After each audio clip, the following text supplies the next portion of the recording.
Ni más distritos, ni más cantones, ni más benemeritazgos. Pero yo no mando a mis diputados. Señora, usted cállese porque usted es la peor aquí. Diputado How much? También hay diputadas. Por supuesto que somos expertos en bloquearle sus chorizos, doña Pilar. Imaginen a ese patán y ahora supongan que lo hacemos presidente de la República. El presidente me tiene miedo. Señor presidente Rodrigo Chávez, ¿qué canjeó usted para que me quitaran la visa? Son mentirosos, patológicos. Noto con preocupación cómo se ha venido deteriorando el nivel del debate parlamentario. Delfino.cr presenta Curul en llamas, cubriendo y sufriendo la Asamblea Legislativa, porque alguien tiene que hacerlo. Hola queridos suscriptores de Delfino.cr, bienvenidos a un nuevo programa de Curul en llamas, el podcast semanal donde les comentamos los temas más relevantes e irrelevantes de la Asamblea Legislativa. Les saluda Luis Marigal desde el viernes 10 de octubre del 2025, como siempre en compañía de... May, espero que todas y todos estén muy bien. Los temas para esta semana, Lucho. Vamos a hablar de la solicitud presentada por el Tribunal Supremo de Elecciones para levantarle la inmunidad al presidente por los casos de beligerancia política, de la denuncia de abuso que ya se conocía, pero se dieron los detalles esta semana, así en contra de Fabricio Alvarado, perdón, no aclaré. El papelón de Alexander Barrantes durante el fin de semana y sus secuelas en el plenario legislativo, así como de las amenazas de un diputado oficialista de que los opositores deben ir preparándose para el destierro. Semana tranquila, también mencionaremos el fracaso del nuevo proyecto de jornadas de 12 horas para que se le diera una vía rápida y nuestras secciones Pregúntenle a Lucho y las mejores y peores propuestas de la semana. Pero empecemos por el principio, Lucho. ¿Fue el martes? Fue el 3 de octubre, se dio a conocer el 7 de octubre. El 7 de octubre fue martes.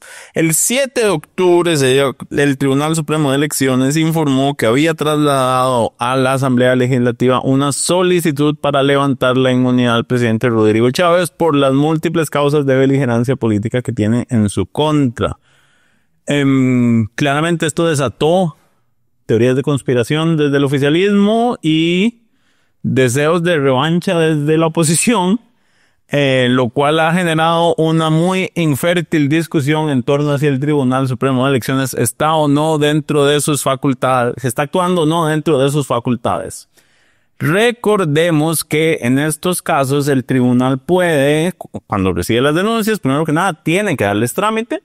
Sin embargo, el Código Electoral establece que cuando no proceda el archivo o la desestimación de la denuncia, debe solicitar el levantamiento de inmunidad a la Asamblea Legislativa para continuar con el proceso, Lucho. Correcto. Bueno, esas denuncias se están acumulando desde diciembre del 2024. La primera la presentó Allen Solera Cordero, que es el presidente del Comité Ejecutivo del PAC en Santo Domingo Heredio. A esas se suman denuncias de Ricardo Sancho, el presidente de Liberación, del presidente del PAC, del secretario general del PAC, de diputados de la Asamblea Legislativa, de candidatos presidenciales y de ciudadanos comunes y silvestres. Son en total 24 denuncias, de las cuales 15 fueron acumuladas en un solo expediente, según lo explicó el tribunal. Que esto lo hizo la Inspección Electoral, es la que hace el análisis preliminar. Después pasa le hace un informe de recomendación a la sección especializada del Tribunal Supremo de Elecciones. Que recordemos está conformada por magistrados magistraturas suplentes, no son los titulares. Correcto. Están ahí ni quienes conocen el caso porque... En este caso fueron Luis Diego Brenes Villalobos, Marian Manix Arnold y Wendy de Los Ángeles González Araya. Correcto, porque esto fue una reforma reglamentaria que hizo el Tribunal Supremo de Elecciones para que existan dos instancias. Por la convencionalidad de las que estamos atados establece que todo proceso de este tipo, o sea, todos los procesos deben tener por lo menos dos instancias. Nosotros teníamos una única que era el tribunal y el tribunal resolvió esto diciendo que en estos casos de beligerancia la sección especializada va a funcionar como primera instancia y en caso de que la persona afectada sea condenada puede apelar ante el Tribunal Supremo de Elecciones y así se garantiza la doble instancia. Eso fue revisado por la Sala Constitucional, dado que todas las personas acusadas por este tipo de cosas han alegado múltiples veces sus inconstitucionalidades y fue hasta 2024. Agosto del año pasado que la sala terminó de resolver, dijo que eso estaba bien y entonces digo, esto es un tema que entra dentro de la categoría de temas electorales en los cuales nosotros no podemos pronunciarnos, así que rechazó la acción de inconstitucionalidad. Ese reglamento ha sido varias veces impugnado, por lo que ha sido varias veces suspendido. Correcto. Pero como que ya esa última resolución ya fue el punto final de la discusión, al menos a nivel de sala, porque la sala dijo, esto es un tema electoral, yo ahí no puedo meterme. Uno esperaría que tras resolver esa acción, de ahora en adelante, la sala cada vez que se le presente, porque no se van a dejar de presentar acciones, todo el mundo va a alegar siempre la inconstitucionalidad, pero que la sala de plano las rechace diciendo, yo ya me pronuncié sobre este tema y no hay ningún asunto nuevo que conocer. Estése a lo resuelto, dice la sala. Estése a lo resuelto, exacto. Pero bueno, ¿qué tiene el expediente? El expediente dice, el tribunal está conformado por 2 tomos con 1162 folios y 39 CDs de evidencia. Nada más y nada menos. Claro, están todos los videos de todas las conferencias donde Chávez se le acusó de hacer beligerancia política. Correcto. Pues bueno, está, como May dijo, esa bendita discusión de si el tribunal puede o no destituir al presidente de la República en funciones. Entonces, antes de entrar en nuestros comentarios, leamos específicamente lo que dice, primero que nada, la Constitución. El artículo 102 de la Constitución dice, el Tribunal Supremo de Elecciones tiene las siguientes funciones y trae 10 incisos. El número 5 dice, investigar por sí o por medio de delegados y pronunciarse con respecto a toda denuncia formulada por los partidos sobre parcialidad política de los servidores del Estado en el ejercicio de sus cargos o sobre actividades políticas de funcionarios a quienes les esté prohibido ejercerlas. La declaratoria de culpabilidad que pronuncie el tribunal será causa obligatoria de destitución e incapacitará al culpable para ejercer cargos públicos por un periodo no menor de 2 años, sin perjuicio de las responsabilidades penales que pudieran exigírseles. No obstante, si la investigación practicada contiene cargos contra el presidente de la República, ministros de gobierno, ministros diplomáticos, contralor y subcontralor generales de la República, o magistrados de la Corte Suprema de Justicia, el tribunal se concretará a dar cuenta a la Asamblea Legislativa del resultado de la investigación. Y de relevancia, para mencionar, el inciso 10 de ese mismo artículo dice que son funciones del Tribunal Supremo de Elecciones, las otras funciones que le encomiende esta Constitución o las leyes. Correcto. Vámonos al Código Electoral. Artículo 262, cancelación de credenciales de los miembros de los supremos poderes. Dice, el Tribunal Supremo de Elecciones cancelará o anulará las credenciales del presidente, los vicepresidentes de la República y de los diputados de la Asamblea Legislativa únicamente por las causas establecidas en la Constitución Política. La prohibición de beligerancia está en el artículo, ¿cuál era? 102, inciso 5 de la Constitución. Ahí está la prohibición de beligerancia tipificada en la Constitución y está en otros artículos del Código Electoral. Salvo que se solicite por renuncia, cuando se inste la cancelación de credenciales del presidente, vicepresidentes o diputadas, el tribunal se concretará a valorar la admisibilidad de la denuncia. ¿Quién hizo la admisibilidad de la denuncia en este caso? La Inspección Electoral, que le hizo un informe a la sección especializada del tribunal.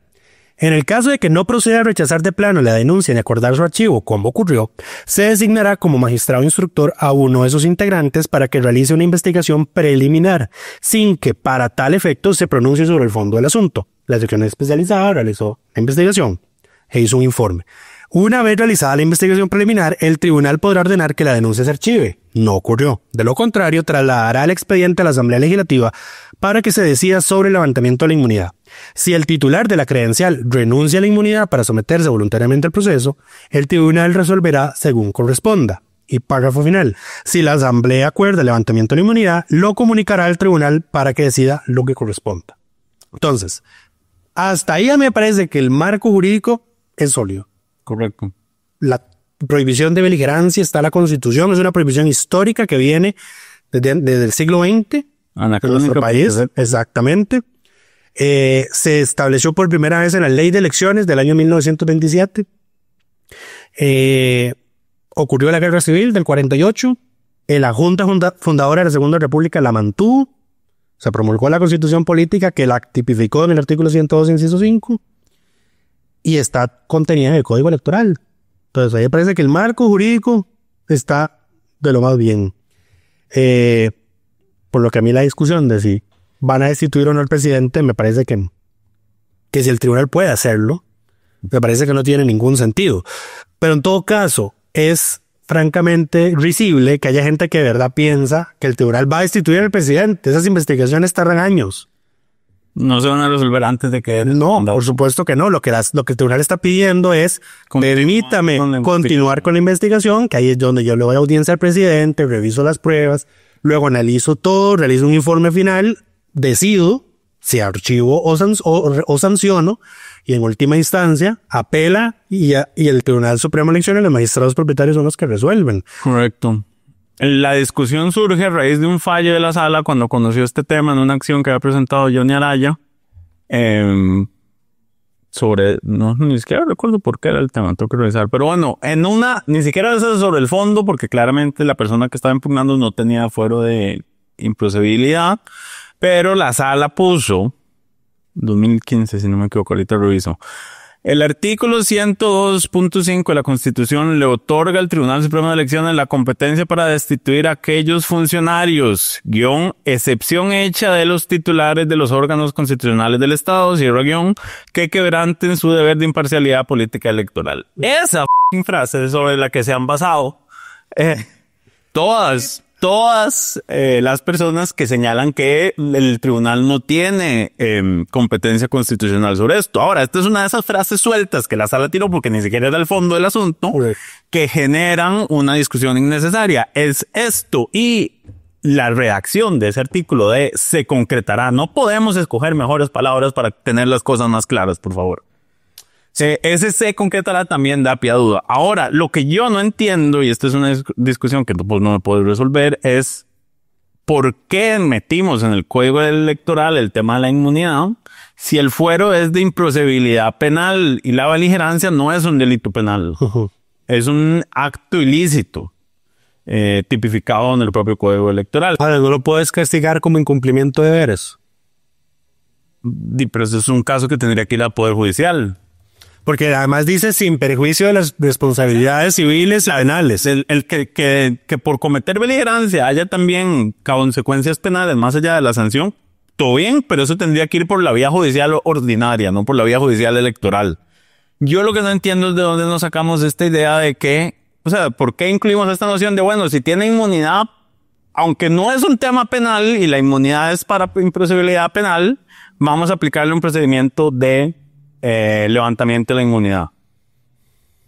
A ver, puedo entenderlo. No, yo puedo entender que dijeran como, bueno, pero es que son miembros de los supremos poderes, debe haber un control legislativo sobre... No lo veamos desde esa óptica, porque la verdad de los hechos es que eso se pone para que ellos mismos se protejan, porque no solo protege el presidente en este caso, protege a los magistrados, protege a los mismos diputados. Los diputados no pueden cometer, bueno, pero es el acto, es lo que hablamos con el tema de lo de la inmunidad del presidente, el proceso que sigue. El sistema está construido para garantizar impunidad de esos hechos. O sea, no es algo deliberado. Yo no lo veo como que fue que nos lo hicimos mal y qué pena. Para mí que fue pura intencionalidad. Pura intencionalidad. Absolutamente. Pero bueno, entonces, si alguien habla de la inconstitucionalidad de estas normas, yo diría, no realmente, porque este procedimiento de inmunidad está por ley, no por constitución. Entonces, porque la constitución de lo que habla es de persecución penal. Al presidente, si tiene una causa civil, le aplica la inmunidad. No. Exacto, esto es otra área completamente. ¿Te acuerdas? Porque ahí van a ir a juicio por el tema de un contrato sin pagar de campaña. Correcto. Entonces, en materia civil no le aplica la inmunidad. ¿Por qué se la estamos aplicando en materia electoral? Porque se la metieron por ley. Eso lo entiendo. La ley dice que ese es el procedimiento. Pero entonces no puedes alegar inconstitucionalidad de algo que se incluyó vía ley. Es ahí donde yo siento que los argumentos del oficialismo se caen por sí solos. El tribunal está cumpliendo con lo que la ley le dice. Correcto. Lo cual no va en contra de absolutamente nada de lo que dice la Constitución. Eso es tan fácil como que si no quieren que el presidente lo sancionen por beligerancia, que no incurra en beligerancia política. Es que tan complicado es que este es el mismo tema. Y si usted no quiere que lo metan preso por homicidio, no mate a nadie. Correcto. Pero por cierto, para cerrar esto, el incumplimiento de deberes no aplica en este caso, porque es que, de nuevo, intencionalidad o inutilidad. Dale. Porque el artículo 2 lo que sanciona es al funcionario público que ilegalmente omita, rehúse hacer o retarde algún acto propio de su función. Entonces, aunque el delito se llame incumplimiento de deberes, no hay un tipo penal que diga, pues usted tiene que, también está obligado a cumplir con lo que la Constitución y las leyes dicen, ¿verdad?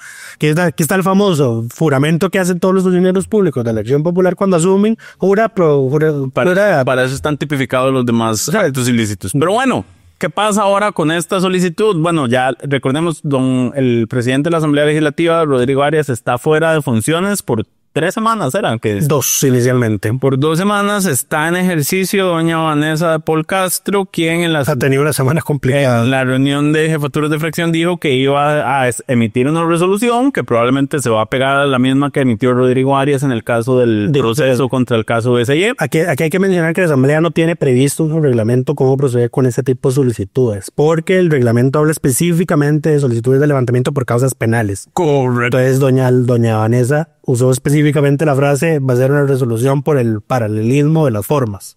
Creo que no aplique en este caso. Exactamente, porque el paralelismo es que las cosas se deshacen a como se hacen. Correcto. Lo que quiso decir es que iba a pegar por analogía. Por analogía, exacto. Pero bueno, entonces se espera que emita la resolución. Dijo que antes del 20 de octubre tenía que estar esa resolución. Antes del 20, yo creí que la tenía lista para este lunes. Que se tenía que conocer el 20 de octubre, no sé.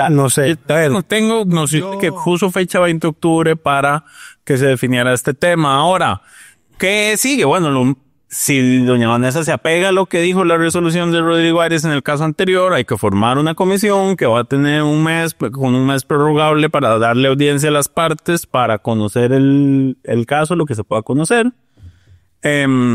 Y después la Asamblea tendrá que votar los dictámenes, ya sea que recomienden levantar o no levantar la inmunidad al presidente para que el tribunal siga con la investigación. Correcto. Eso es todo. Estamos con este tema. ¿Algo que agregar? Nada que pueda decir en el programa. Muchacho. Puedes continuar. Mira, pasemos a temas menos alegres aún. El sábado, el medio Amelia Rueda dio a conocer los detalles de la denuncia que se presentó por el caso de abuso sexual en contra de Fabricio Alvarado, que se tramita en la Fiscalía General. El lunes, Fiscalía Género. No, Fiscalía General porque es un Fabricio. Ahorita vamos a ir a ese tema. El lunes, la persona denunciante dio... Amelia no dio los detalles del un nombre ficticio. Dio la confidencialidad de la persona, pero la denunciante salió públicamente con un video en redes sociales diciendo, le agradezco a Amelia la deferencia. El cumplir con su deber periodístico de no revelar mi identidad, pero yo no me quiero seguir ocultando, yo voy a dar la cara, soy yo denuncié, esto ha sido muy complicado, y explica su posición, lo cual claramente le dio un tono diferente a todo el proceso, por lo que ya hay una persona con rostro, nombre y apellido. Que dando a conocer que es ella la que lo está denunciando, por qué lo está denunciando y cuáles son los actos, porque la nota de Amelia detalla todos los detalles. De manera explícita. Del caso. Esto claramente generó reacciones en el plenario legislativo, solicitándole a Fabricio Alvarado, que renuncie a la curul, número 1, pero que por lo menos si no renuncia a la curul, se digne renunciar a la inmunidad parlamentaria, lo cual generó fuertes reacciones desde Nueva República, que se empezaron a tirar epítetos e insultos con Francisco Nicolás, que fue el que anunció que Liberación Nacional iba a presentar una moción para solicitar que renunciara a la inmunidad. Lucho, aportame aquí en algo. David Segura, diputado y candidato a vicepresidente, usó epítetos como payaso, irresponsable, rata, basura, parásitos y carebarro. Nada que no les haya dicho antes, si somos sinceros. Sí, aquí el tema más que todo es que doña Vanessa no llamó al orden a David Segura. Correcto. Porque el reglamento de la Asamblea Legislativa dice que el presidente debe llamar al orden al diputado que haga manifestaciones injuriosas. Mira, llamaron al orden a Diez Robles por decir miau. Y eso fue Rodrigo Arias. Pero doña Vanessa dejó que les dijera ratos y siguió como si la cosa no fuera con ella. Que se le olvidó por un segundo olvidó que ella estaba a cargo de esa discusión y la dejó seguir. Correcto. Dijo Antonio Ortega que nunca había escuchado un discurso tan cargado de insultos desde la última vez que fue al estadio con su papá. Mira, yo siento que eso es exagerar porque no es el peor intercambio de insultos que se ha dado en este plenario legislativo, pero bueno. Pues que ya ves, el incidente anterior que hubo con David Segura, que fue cuando le apagaron la luz mientras estaba hablando, ahí no usó propiamente insultos. Fue el tono molesto de voz elevado que usa el señor cuando... Mira, pues no le dije vieja bruja a una. Ese fue Daniel Vargas, sí, del oficialismo. Digo, pero más allá de quién fue, se han dado casos en el plenario. No le dijeron al otro, ¿cómo fue que le dijeron? Usted es la peor. ¿Quién fue? Acuña gritándole a Nona Barquero. No era usted, cállese porque usted es la peor, ¿verdad? No es... Fue más espectáculo que insulto, pero bueno. No, es que esos sí fueron insultos que en los que se debió haber llamado a la orden y doña Vanessa no lo hizo. Ayer hubo otro incidente. Ese es el siguiente tema, no te metas ahí. En el que a Rivera por lo visto no le gustó que le reclamaran cómo dirigir el debate, así que dijo, ya que estoy decidiendo soy yo, me dejan dirigir a mí. Pero bueno, más allá, a ver, yo nunca había... Todo el mundo estaba mal en esta discusión, quiero señalar. A ver, yo le creo a la persona denunciante completamente, de Alicia, creo que se llama. Alicia Castillo. Yo le creo, no pongo eso en duda, pero estoy de acuerdo que la solicitud de levantamiento de la inmunidad es hacer de esto un show político. Porque, a ver, la inmunidad no evita que Fabricio en este momento la Fiscalía General lo investigue. Que él en este momento renuncie a la inmunidad, lo cual no puede hacer en este momento, esto ya lo habíamos discutido con los casos anteriores que se han dado, no hace que este caso pase de la Fiscalía General a la Fiscalía de Género. O sea, el caso lo tiene que llevar el fiscal general, tiene que ir a la Corte y la Corte es la que dice, bueno, se solicita el levantamiento de inmunidad a la Asamblea Legislativa y es en ese momento en el cual la persona puede renunciar a la inmunidad. Que ahí es donde Fabricio en todo caso está equivocado porque él dice no puedo renunciar del todo. Claramente está equivocado porque él está diciendo como no, yo no puedo renunciar a la inmunidad del todo en ningún momento porque se está montando sobre la tesis que tenían igual con Jorge Rodríguez y con Rodrigo Chávez de que la inmunidad era irrenunciable. Tan satélite que es su fracción del oficialismo y no le hacen caso a los argumentos jurídicos del abogado del presidente. Mira, porque además se explicó atinadamente que el fuero sí se puede renunciar. Se montó en una nota de Radio Universidad para decir, es que aquí, vean, un medio que no es afín a mí dice que la ministra no podía renunciar. Cherry picking, lo cual además la nota estaba mal porque los ministros sí pueden renunciar a su inmunidad, pero además la Constitución expresamente cuando habla de los diputados señala que pueden renunciar a su inmunidad. El punto es en qué momento se renuncia a la inmunidad, porque en este momento no es nada más que hacer un show político que es justamente lo que le están reclamando al otro lado. Que entonces varios diputados exactamente hicieron ese... No, y no solo de Nueva República. Hubo diputadas que doña Katia, la misma Daniela Rojas, dijo, o sea, ya están politizando esto. Correcto. Porque en Liberación Nacional se sacó esa moción y se sacó la carta a la manga, no la circuló con las demás fracciones, etcétera, etcétera. Y además algo muy atinado que me pareció que doña Daniela dijo fue señalar la hipocresía de muchos diputados. Porque dijo... Cuando fue el caso de Luis Porfirio Sánchez, el magistrado de la sala segunda, que la denunciante también salió con nombre, apellido y rostro a decir que ella era la víctima. Muchos de ustedes, y específicamente doña Gloria no, dijo que la madre estaba loca. Exacto. Eso fue lo que dijo. Eso fue lo que dijo Daniela Rojas. Usted dijo que ella estaba loca, pero ahora, como es contra Fabricio y usted ya no se lo soporta, vamos a creerle a la víctima. Ves que la congruencia es importante. Exactamente. Pero bueno, más allá de eso, me parece que ambos lados están haciendo un show político de esto, porque... Que al final yo creo que eso es lo que lleva a las víctimas de esos abusos a no denunciar. Querer denunciar, exactamente, porque, a ver, no hace absolutamente nada en este momento. Él no puede renunciar en este momento a su inmunidad. Y el que no renuncia a su inmunidad no detiene que el proceso avance. O sea, la Fiscalía General tiene que llevar el caso y tiene que decidir si presenta o no, si hay...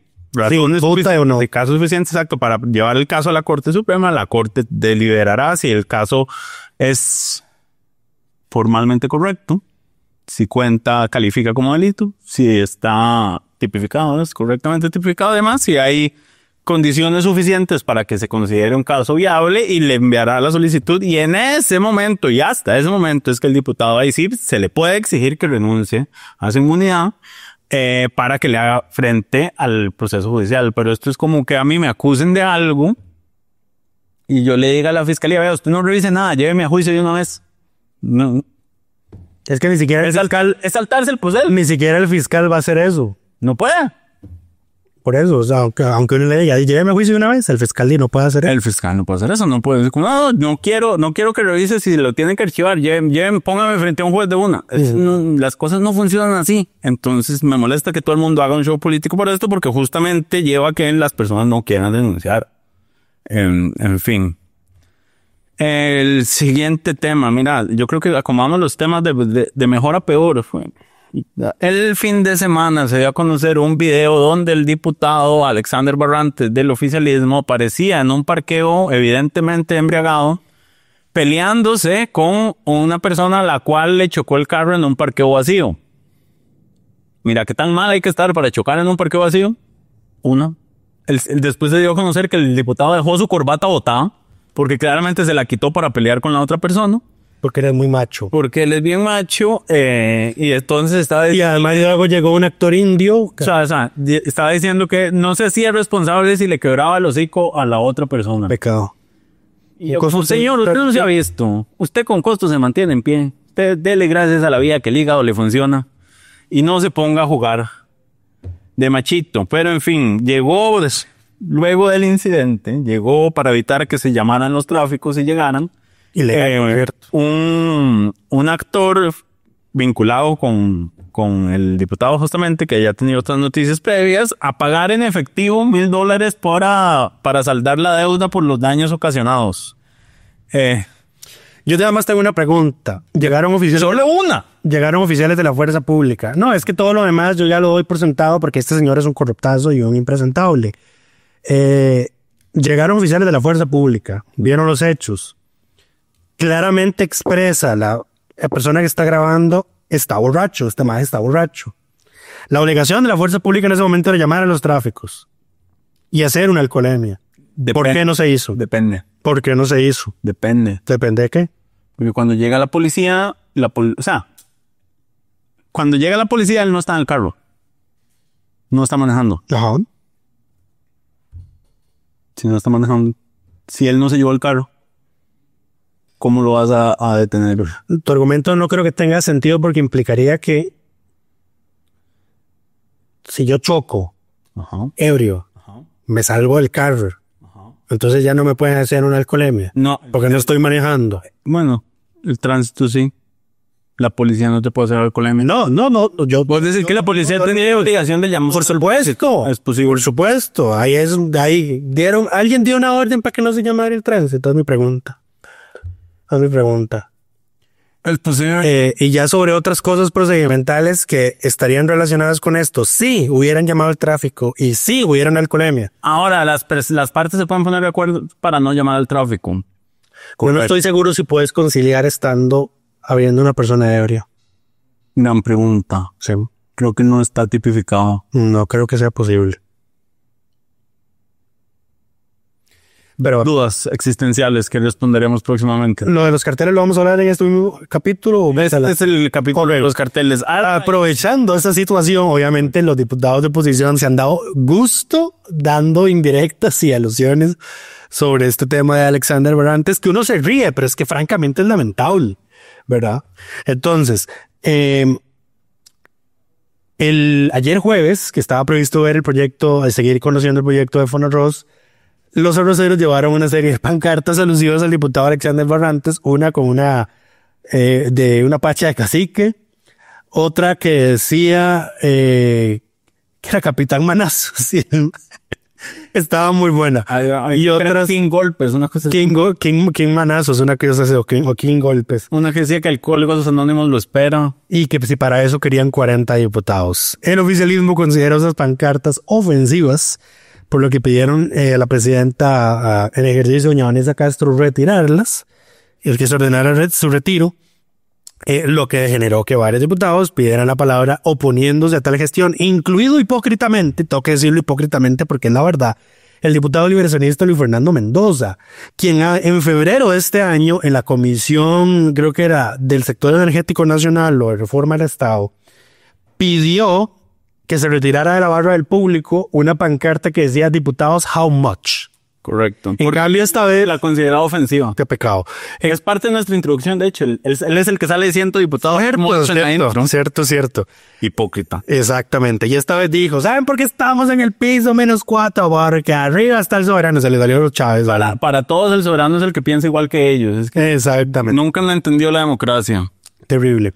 Pero bueno, al final doña Vanessa no ordenó el retiro de las pancartas, apeló voluntariamente a los arroceros a que las retiraran, lo cual ellos hicieron. Grandes pancartas. Muy buenas. Muy buenas. Tuvieron buenas. Pero, en fin, algo más con este tema. Eso es todo. ¿Íbamos a mencionar algo más? No, ya. Eso fue todo. Eso es todo. Pobre con este.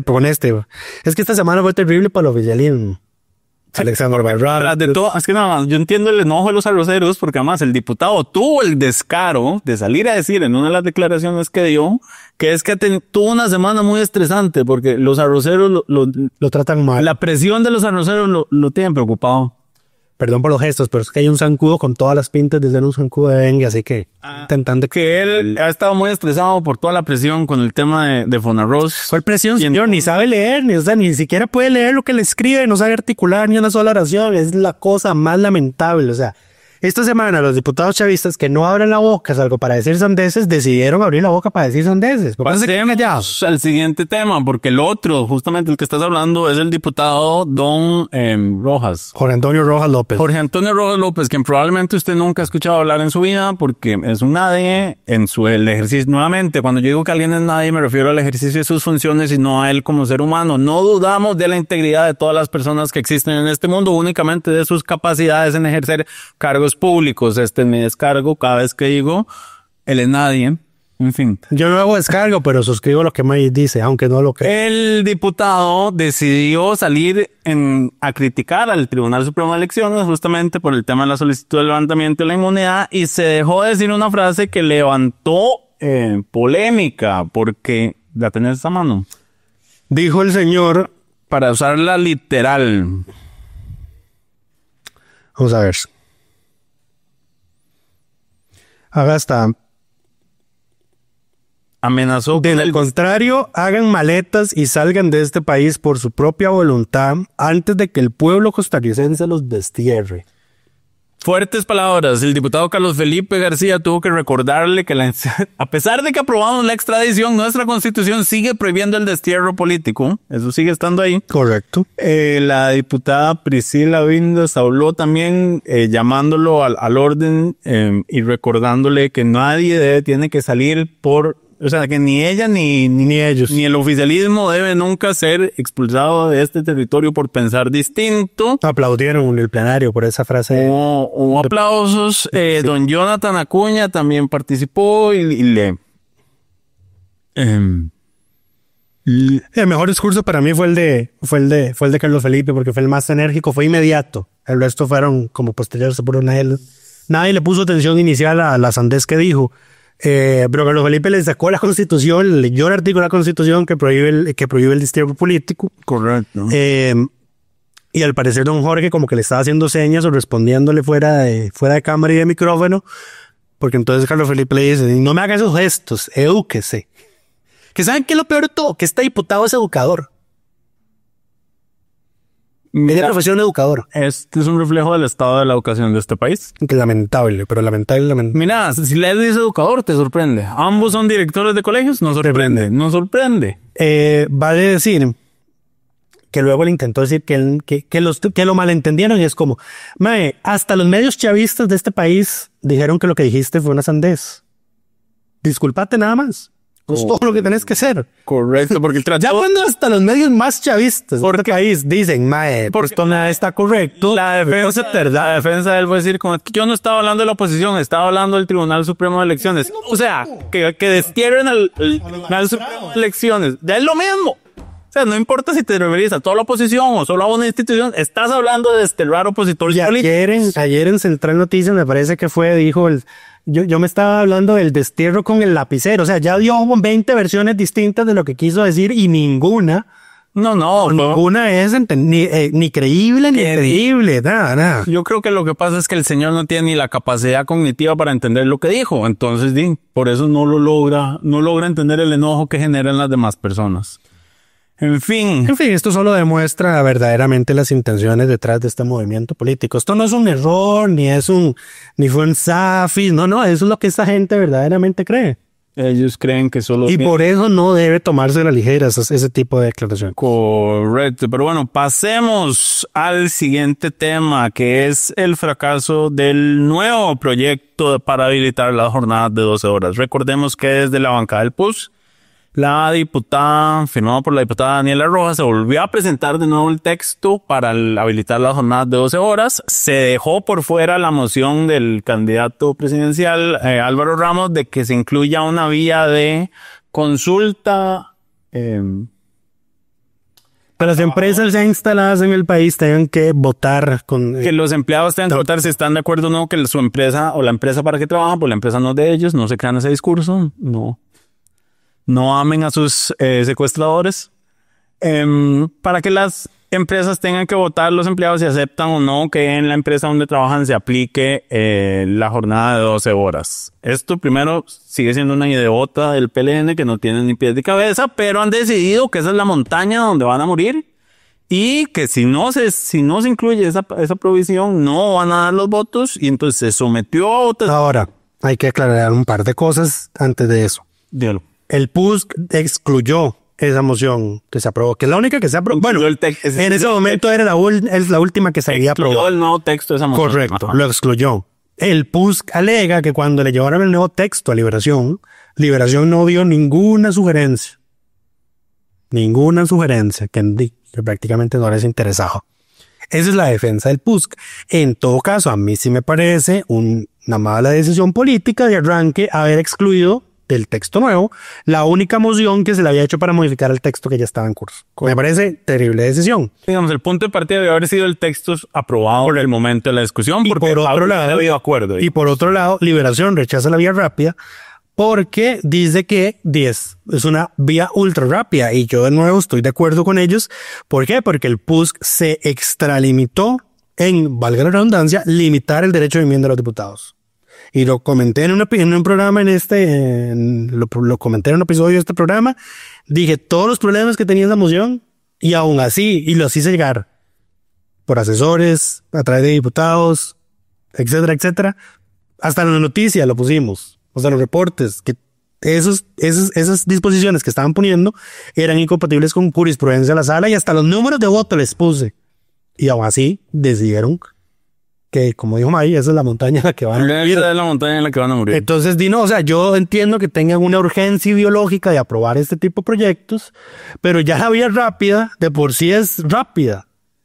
No entiendo por qué quisiste hacerla de esa manera. Súper rápida. Haciendo que, de nuevo, la sala se traiga abajo el proyecto por procedimiento y sigamos en la incertidumbre de si en este país podemos tener jornadas laborales extraordinarias de 12 horas al día. Habilitar las jornadas semanales de 60 horas es esto, pero bueno.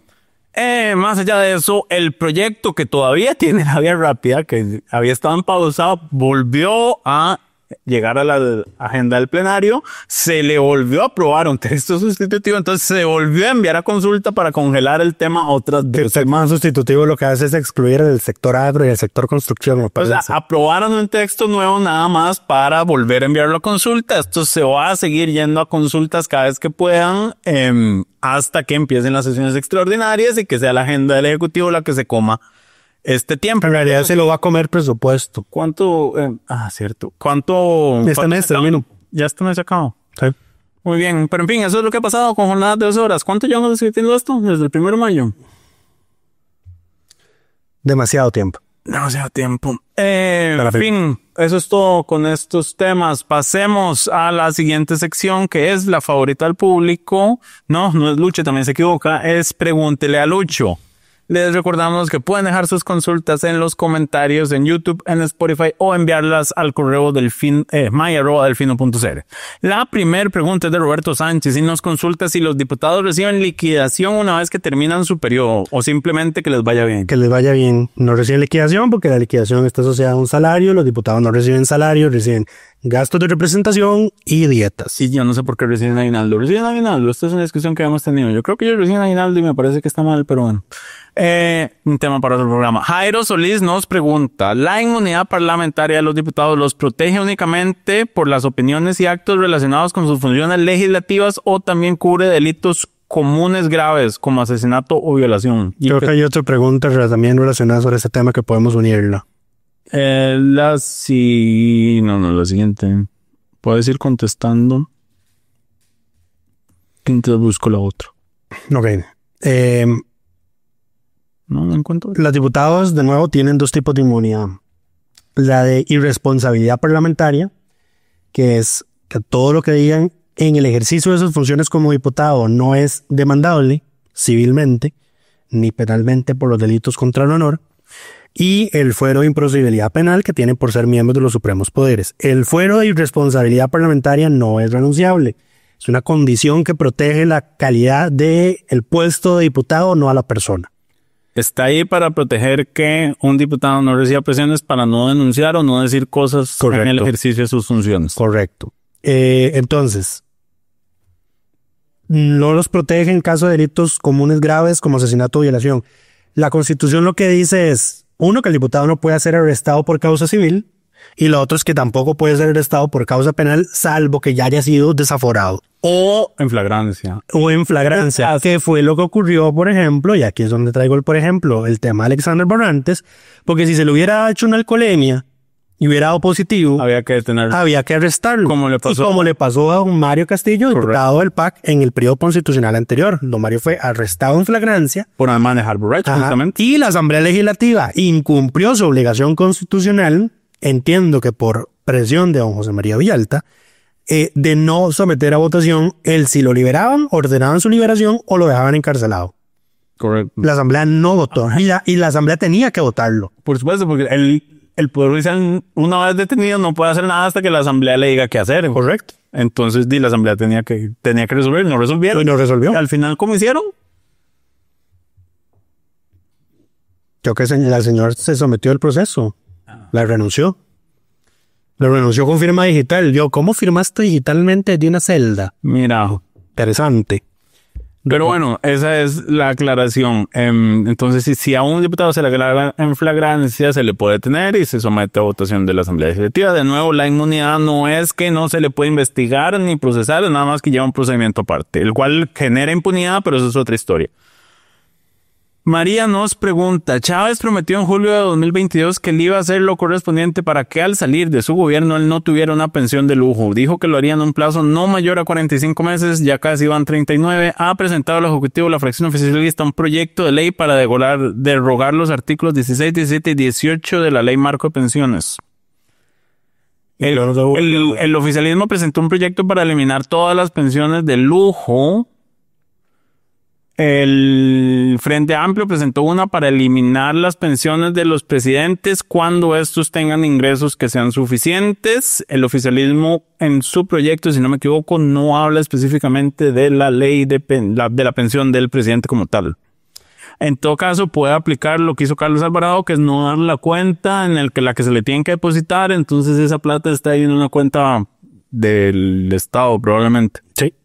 Porque no se puede renunciar a la pensión es irrenunciable una vez que la recibes.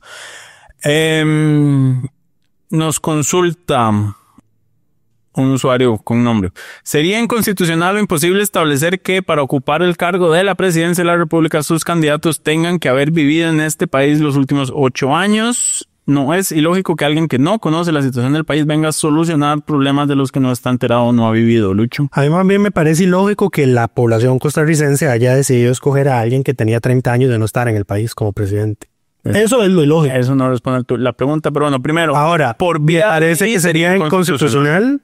Por vía no, inclusive por vía de reforma constitucional me parecería que sería inconstitucional. porque estarías limitando estarías poniendo requisitos adicionales a los que puso el constituyente original. Vos seguís con la tesis de las normas pétreas. Deja ir, Lucho, deja ir. En fin, por la vía legal sería inconstitucional porque la Constitución establece los requisitos que se requieren para ser presidente de la República. Y además eso abre todo un abanico de discusiones estériles sobre y salir del país a vacacionar interrumpe ese plazo, y salir del país a trabajar interrumpe ese plazo. ¿Qué es vivir permanentemente en el país? Exactamente. Tienen que aplicar la regla fiscal que le aplicaron a Shakira, que es la mitad del año. Un día más de la mitad del año cuenta como residente. Correcto. Pero es que, a ver, no es ahí donde está el problema, ¿no? Ese no es el problema. Ese es el problema. En fin, la siguiente consulta. Aquí tenemos un montón de gente que vive toda la vida en el país que no sabe ni siquiera dónde está parada. La siguiente consulta es de Maximiliano Cordero, quien nos pregunta: el evento con el diputado Barrantes se une a los múltiples ejemplos que evidencian la necesidad de cambios en el sistema de elección. ¿Cuáles vías tenemos para ese cambio? ¿Cuál modelo debería ser el correcto? ¿Hay algo avanzado ya al respecto, Lucho? Modelos hay muchos, con sus pros y sus contras. Correcto. Avanzados, nada. Ni siquiera tenemos una ley de probidad para destituir diputados por faltas al deber de probidad. Pero para el cambio, la vía, él está pidiendo el sistema de elección. Cambios. No hay nada. Vía constitución, una reforma constitucional, la cual no ha sido presentada. Había una, pero se archivó hace ya 6 años.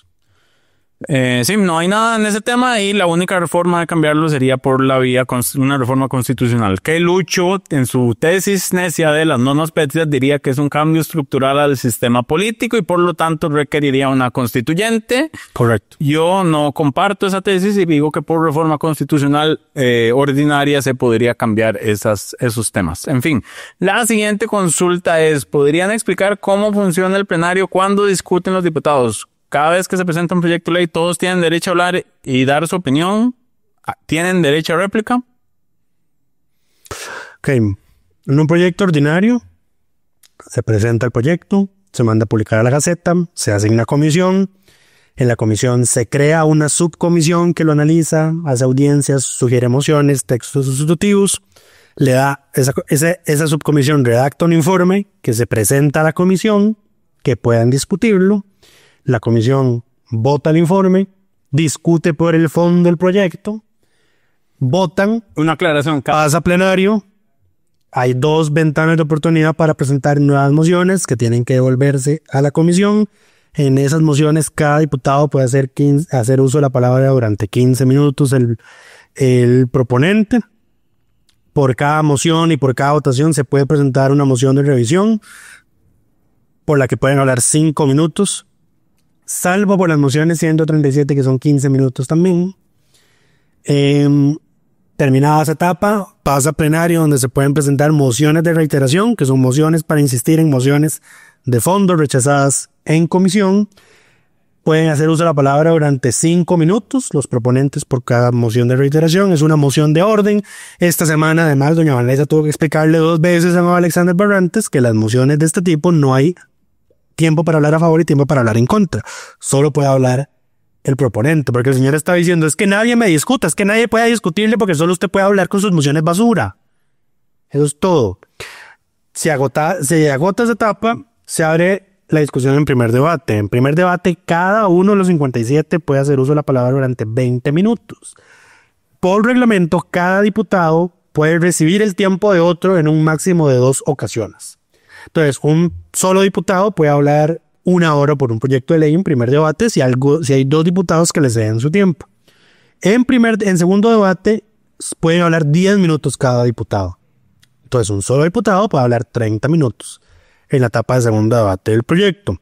Porque es que ella dice que ha visto los debates que se han hecho virales en redes en estos días.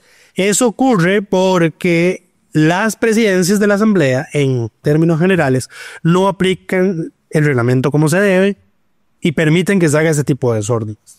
Porque dar la palabra por el orden, cuando no es por el orden de la sesión, no es para decirle: presidente, lo llamo al orden porque usted se está separando del reglamento. Como por ejemplo, atinadamente, lo que hizo el oficialismo con las pancartas de Alexander Barrantes, que uno puede estar a favor de su contenido porque tiene animadversión con el diputado, pero esas pancartas son inadecuadas según el reglamento. Y la presidencia tiene que aplicar el reglamento. La obligación de la presidencia era pedir que esas pancartas se retiraran. La presidencia tuvo, de hecho, varias veces que llamar al silencio de la barra porque no dejaban escuchar adentro del plenario. Y el reglamento dice que en ese caso tiene que desalojar la barra, cosa que no ocurrió. Entonces, por eso ocurren, porque la presidencia permite que se desordene el debate, porque permite que se haga uso de la palabra por el orden cuando es por el orden, y porque además la Asamblea Legislativa tuvo la genial idea de inventarse la palabra por la alusión. Que a pesar de que don Rodrigo Arias se metió una resolución diciendo la palabra por la alusión es solo cuando un diputado haga manifestaciones incuriosas, calumniosas o ofensivas hacia alguien, como por ejemplo lo que hizo David Segura esta semana, que ahí entonces don Francisco Nicolás tenía derecho a hacer uso de la palabra por la alusión. El tema es que se hace en general. May, yo pues ya por el mero hecho de haber dicho May, ya May tiene el derecho de pedir la palabra por la alusión. Correcto. Aunque estemos del mismo lado y yo no lo haya insultado y ni lo haya dicho al lado. Voy a hacer nada más una aclaración, pero lo que también pasa es que el reglamento le permite a la presidencia que cuando se está saliendo la discusión del tema, aplican, no recuerdo cuál artículo, y decir como, bueno, vamos a dedicarle media hora de discusión a esto y se acaba. Entonces, en esos espacios es donde se han dado las discusiones. ¿Quién ni se acaba? No se acaba, sí. Y se acaba porque esta semana, con el tema Fabricio, se dio sus 30 minutos. Y siguió. Y siguió después. Pero bueno, esa posibilidad también existe que no es dentro de la discusión de los proyectos de ley. En teoría, cuando se están discutiendo proyectos de ley, usted tiene que referirse a ese proyecto de ley. Y ahora, lo otro es que hay muchos debates o muchas intervenciones virales que se dan en el espacio de control político. Correcto. Que yo entiendo que mucha de la función de los diputados tienen dos funciones, control político y promulgar leyes. Pero esta etapa, este capítulo inicial donde ellos hacen discursos, se lo inventaron. Es donde está el reglamento. En ningún lado. Ya es una costumbre parlamentaria, la costumbre parlamentaria crea derecho, dicen ellos. Pues ustedes no van a encontrar en el reglamento nada que diga la fracción de tantos miembros tiene derecho a tantos minutos. Y los miércoles es el doble de tiempo. Porque en este país no se aprueban reformas constitucionales. No es porque sea un trámite engorroso. Es porque los miércoles solo sesionan 2 horas el plenario y 1 hora o más, a veces 1 hora y media, o las 2 horas, se las gastan haciendo discursos y peleando entre ellos. Listo. La siguiente consulta es A3 nos pregunta, ¿se han dado casos en que diputados han cobrado comisiones de los salarios de los asesores? ¿A ellos se les encarga pagarles a los mismos o la asamblea les paga directamente a los asesores? Los asesores son funcionarios públicos, su patrón es la asamblea legislativa, la asamblea legislativa es que le pasa. Es el que paga la planilla, pero sí se han dado casos. Recientemente condenaron en primera instancia a Avelino Esquivel. Justamente por cobrarle a uno de sus asesores de forma ilegal. A Avelino y a la hermana, si no me equivoco. Es legal, obviamente no es legal. Lo que pasa es que, de nuevo, las relaciones laborales son relaciones de poder. Si usted es un trabajador, dice, no le voy a dar plata de mi plata, el diputado son puestos de confianza, lo despide.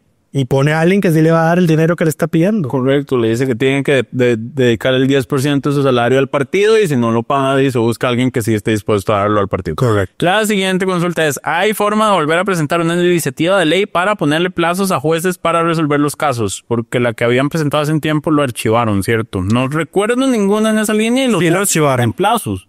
Sí lo archivaron y hay muchos temas que no tienen plazo. Hay muchos temas que no tienen plazo. Hay que presentar una nueva... en todo sí caso, pueden, pero hay que hacerlo. Me parece que en realidad más debería irse por el tema de que el Poder Judicial pueda cerrar expedientes que ya estén prescritos, que pueda hacer el análisis de admisibilidad de la denuncia, cosa que hoy no puede hacer. Me parece que va más por un tema de ahí, lo que reduciría sustancialmente la carga de trabajo para que puedan tramitar los expedientes en mayor tiempo. Últimamente sí debería haber plazos definitivos de tramitación de expedientes. Lo que pasa es que muchas cosas deberían ser, pero no pueden ser. Ok, una consulta de servicio civil. ¿Qué puede hacer un ciudadano si le cobran alcantarillado pluvial en un lugar donde ni siquiera hay carreteras? Mira, Maribel, no creo que puedas hacer nada por la siguiente analogía que te voy a hacer. Cuando uno paga impuestos municipales, paga por mantenimiento de parques, recolección de basura, bibliotecas públicas.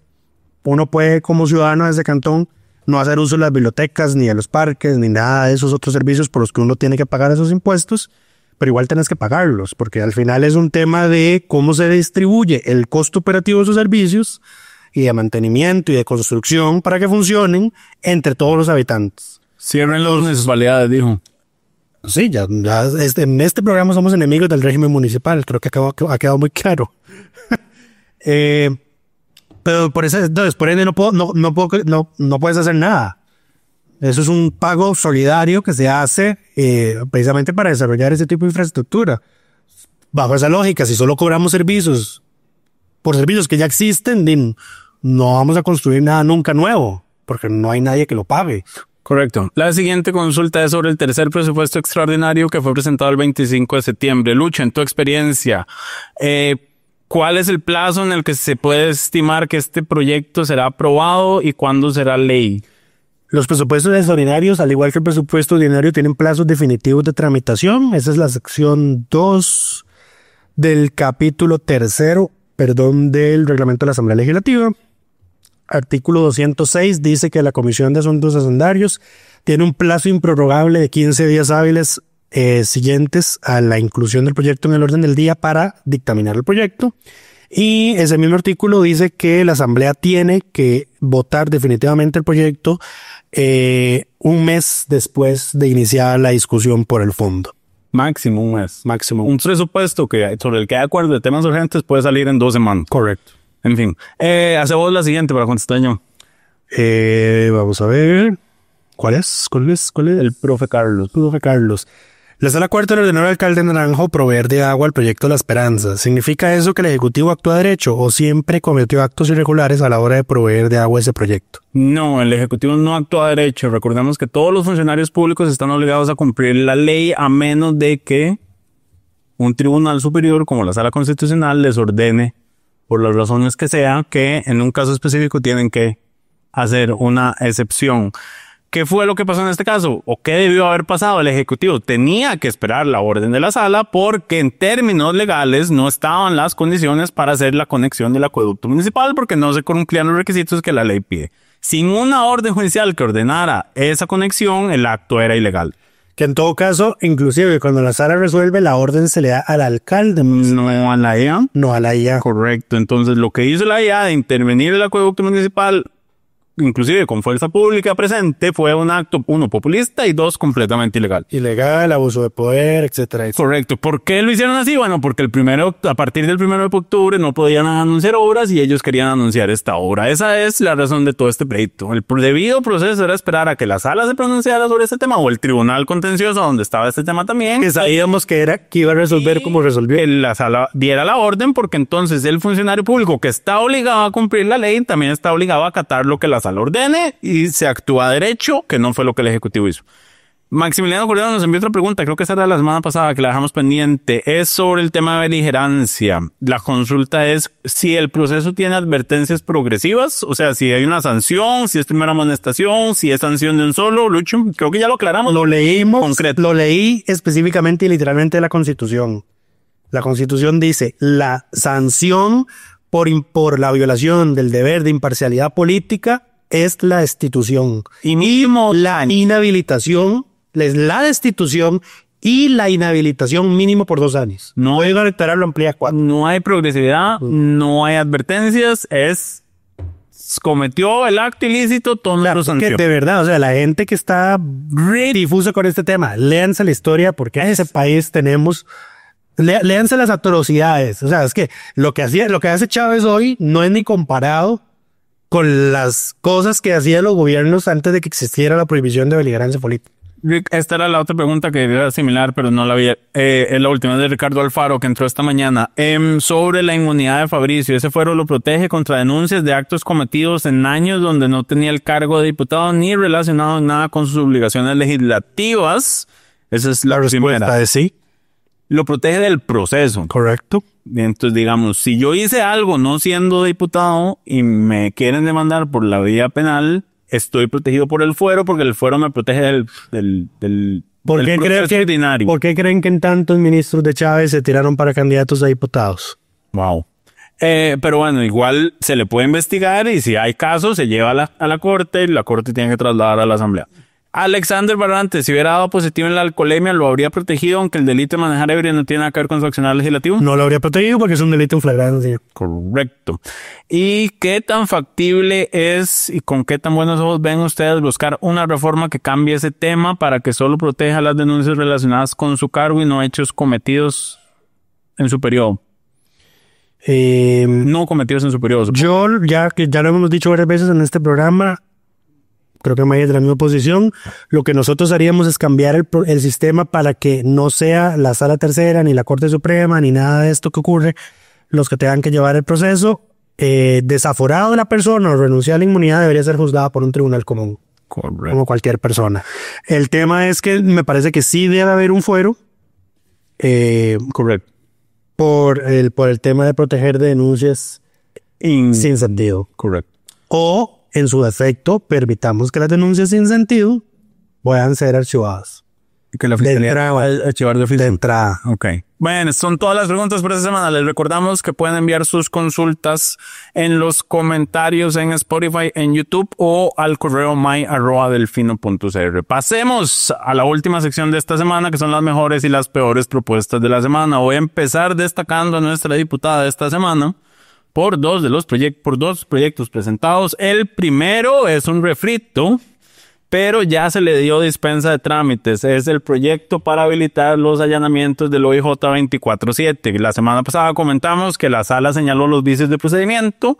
La diputada Montserrat Ruiz volvió a presentar el mismo proyecto con el fin de que se le dé una vía rápida y se pueda aprobar antes de que inicien las sesiones extraordinarias. Mi temor es que por esta vía el Ejecutivo puede volver a vetarlo.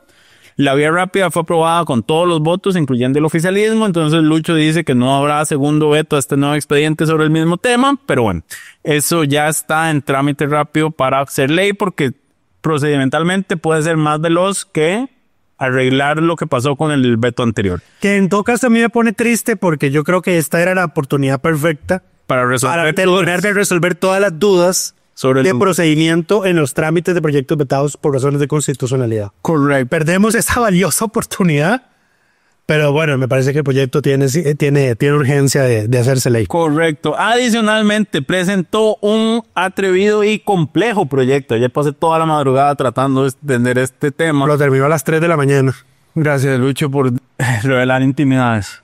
La diputada presentó un expediente de ley para reducir el IVA del 13 que tiene actualmente al 10% y compensatoriamente, lo cual es algo raro de ver en las personas que proponen reformas fiscales de este tipo, es aumentar el impuesto a los bienes inmuebles, pasándolo de un 0,25% a un 0,75% de forma progresiva en 2 años, es decir, al primer año de aprobación se cobraría 0,5%, las municipalidades se dejan el 0,25% que siempre se han dejado, y el resto pasa al Ejecutivo. Al segundo año ya llegaría el 0,75%, las municipalidades dejan el 0,25% que siempre se han dejado y el Ejecutivo recibiría el 0,5% del valor de la propiedad. Aumenta el monto exonerado para las viviendas de personas físicas. Crea una agencia catastral nacional para que todos los valores fiscales de las propiedades tengan que estar homologados y entonces Hacienda y las municipalidades cobren lo mismo y todas las propiedades tengan que tener el mismo valor. ¿No podemos hacer eso? No está, eso está dividido. El valor de la municipalidad y el valor que tiene Hacienda están separados y no están bajo un... Y el que está en el registro también. Exacto. Esta lo agruparía en una agencia catastral nacional, que entonces... Qué difícil este país. Es bien complicado. Entonces, sería el órgano técnico de definir eso, así como de los criterios de las metodologías de valoración y actualización de los valores fiscales cada 3 años. Para quienes no lo saben, todas las propiedades deben actualizarse su valor cada 3 años en la municipalidad. En caso de que no se haga, la municipalidad le hace una valoración de oficio, pero usualmente no hace ninguna inspección ni nada más como, subámosle el X%. En fin. La reducción al IVA además también es progresiva. Aplicaría el primer año para lo que se llama la canasta. Son bienes esenciales de consumo cotidiano que no forman parte de la canasta básica. La canasta básica sigue con el 1. Estos bienes tendrían que ser definidos por Hacienda y por el MEC.